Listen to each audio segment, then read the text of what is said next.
Por isso que nós precisamos evoluir nessa discussão com diálogo e, sim, modificar essa legislação para termos mais controle no Brasil. E por isso nós votamos não, mas queremos continuar o diálogo. Por isso, o PDL não é o melhor instrumento. Coloco a necessidade que a gente continue, que essa comissão tenha a responsabilidade nesse papel e não confunda armamento da população com política de segurança pública. E olha o que alguns especialistas estão dizendo, senhores e senhoras.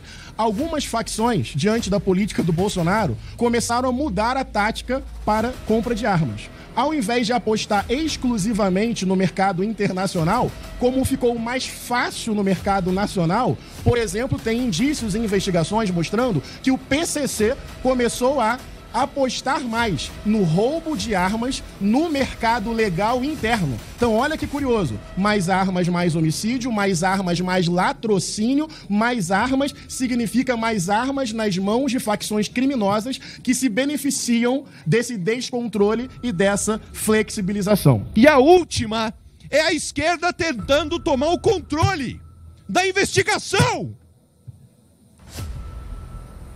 Eu queria saber a opinião profissional dos profissionais de segurança pública aqui.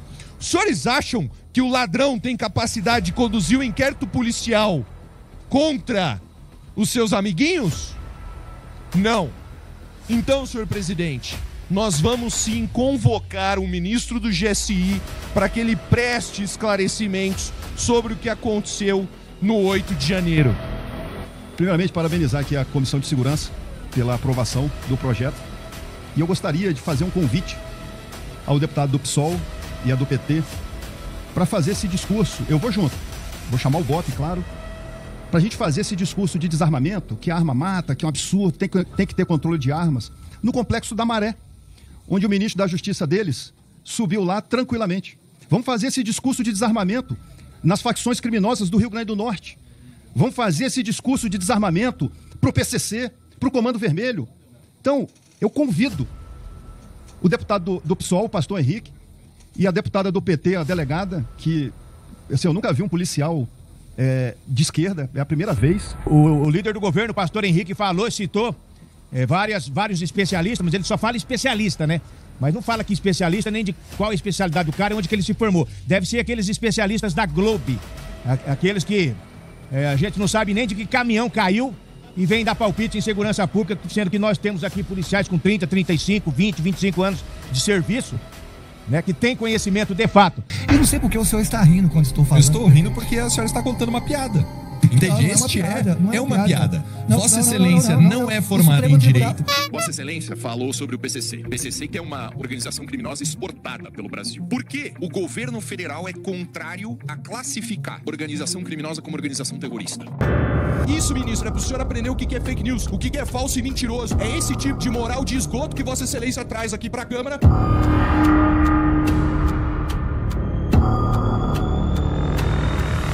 Palavra, autor do requerimento número 102 de 2023, deputado delegado Paulo Bilinski.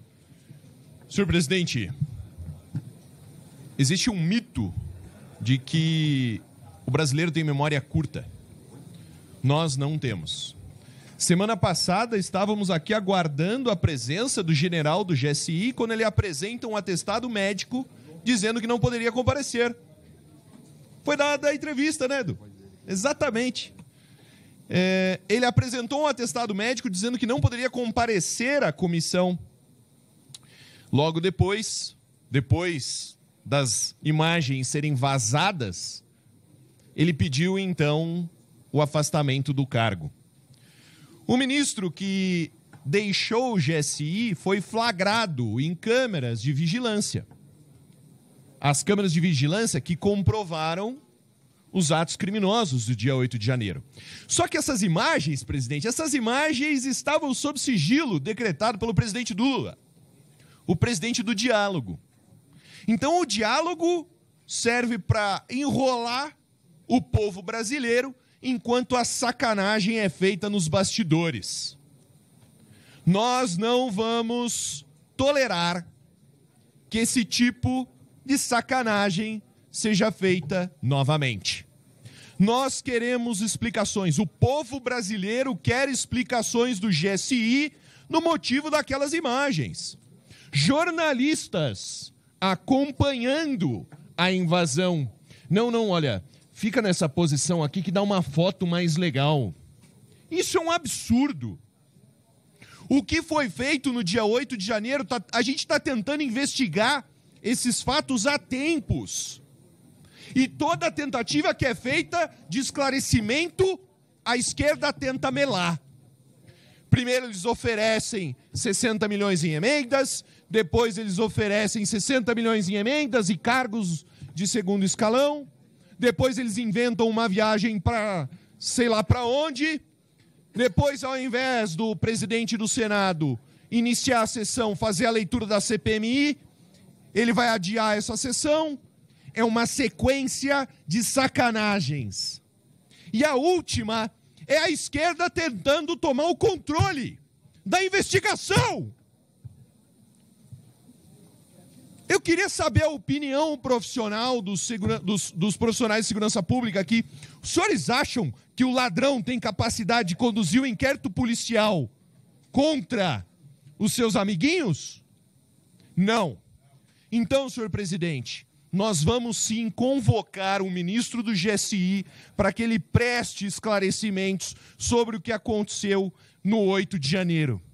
Só para finalizar, Deus odeia a paz naqueles que são destinados à guerra.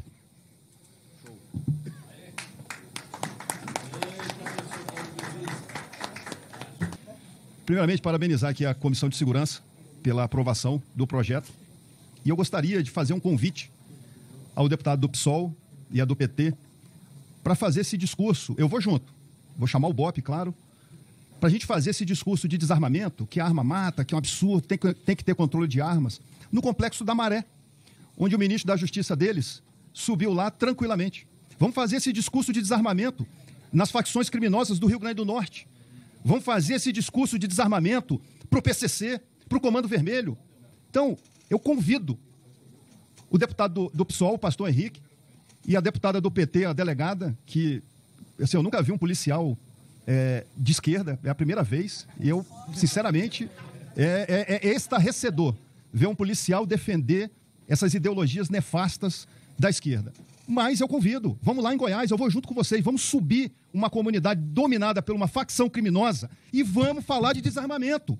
Porque desarmar um cidadão de bem, desarmar o CAC, é fácil. Desarma o PCC, desarma o Comando Vermelho. Olha só como é que esse pessoal é hipócrita. A esquerda diz, a política armamentista para o cidadão de bem, feita pelo presidente Jair Bolsonaro, não tem correlação com a redução dos homicídios. Agora, Coronel Fraga, se a política armamentista do presidente Jair Bolsonaro, se a taxa de homicídios passasse dos 60 mil do governo petista, a culpa seria de quem? De quem seria a culpa? Do presidente Jair Bolsonaro. Uma coisa é certa, a política armamentista do presidente Jair Bolsonaro para o cidadão de bem, se aumentasse o número de homicídios, a grande imprensa e esses políticos de esquerda teriam ocupado. Rapidinho teria correlação, rapidinho teria pesquisa, rapidinho teria... Não, olha aqui, eu li num livro de segurança pública, eu não sou doutrinador, não leio livro de segurança pública, mas eu conheço a realidade do policial e a realidade desses vagabundos, bandidos do PCC e Comando Vermelho. O que eles não temem é porque a impunidade é gigante. O problema do Brasil aqui, segundo a esquerda, é o encarceramento. Obrigado, senhor presidente. Vou respeitar o tempo aqui. Olha, realmente trata-se de um assunto de bastante interesse da sociedade, né? Principalmente do segmento armamentista. Eu vejo o decreto do presidente Lula, em 1º de janeiro, eu não vejo apenas um decreto com preocupações técnicas, mas sim com preocupações ideológicas e como uma vingança contra o segmento armamentista que, notadamente, mostra-se bolsonarista, mostra-se defensor dos valores do presidente Jair Messias Bolsonaro, né, e contra o que a esquerda prega, que é a baderna, a bagunça, descriminalização de drogas, desencarceramento, que significa soltar bandido. Então, esse decreto do presidente Lula foi uma vingança contra o setor, né, o setor armamentista, contra empresários, contra pessoas, cidadãos que têm o seu legítimo direito conquistado às duras penas na justiça, né, dentro da legalidade, e agora querem torná-los criminosos, proscritos. O líder do governo, o pastor Henrique, citou vários especialistas, mas ele só fala especialista, né? Mas não fala que especialista nem de qual a especialidade do cara e onde que ele se formou. Deve ser aqueles especialistas da Globo. Aqueles que a gente não sabe nem de que caminhão caiu e vem dar palpite em segurança pública, sendo que nós temos aqui policiais com 30, 35, 20, 25 anos de serviço, né? Que tem conhecimento de fato. E outra coisa também, esse número de homicídios, quando a gente fala em número de homicídios, nós temos que pensar naquela senhora, naquela vítima, naquela mulher vítima de feminicídio, naquele cidadão trabalhador que foi assaltado e morto num latrocínio. Mas no meio dessa estatística aí também, tem milhares de vagabundos que morreram graças à política armamentista do Bolsonaro. Foram assaltar e tomaram tiro na cara. Então, estatisticamente, tem que separar o joio do trigo, né? Tem que louvar a Deus esses desgraçados que foram assaltar, foram roubar e tomaram tiro. Ontem lá em Maringá tinham 3 vagabundos derretendo fiação roubada de construção, que dá um prejuízo enorme. É uma desgraça para trocar no crack. Passou um anjo de moto e meteu bala na perna dele. Eu ainda fiz uma arte na perna. Que falta de criatividade. Muito obrigado. Força e honra!